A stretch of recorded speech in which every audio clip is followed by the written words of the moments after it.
జాగ్రత్తగా చెప్పారు. ఇది ఎందుకు చెప్పారు మీకు ఇంట్రెస్ట్ వస్తుంది. చాలా మామూలుగా ఏంటి అమ్మో రాజ్యాంగం చాలా కష్టంగా ఉంటుంది, దాంట్లో క్లాసులు ఉంటాయి, సబ్ క్లాసులు ఉంటాయి, పేరాలు అనాథ చేయాలి, ఏం రకరకాలు అనుకుంటాము. చూసారు ఎంత సింపుల్గా ఉందో.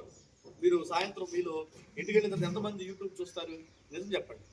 ఫేస్బుక్ చూసేవాళ్ళు, యూట్యూబ్ చూసేవాళ్ళు, తల్లిదండ్రుల్ని కొట్టి తిట్టి వాళ్ళు హింసించి వేధించి అవమానించి ఫోన్ లాక్కునే వాళ్ళు ఎంతమంది ఉన్నారు తల్లిదండ్రుల దగ్గర?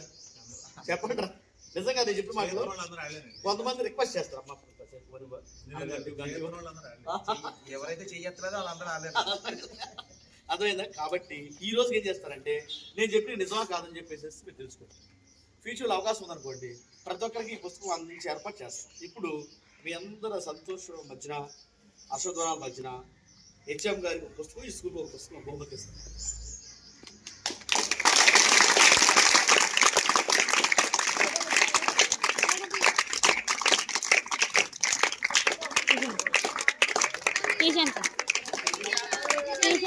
తీసాను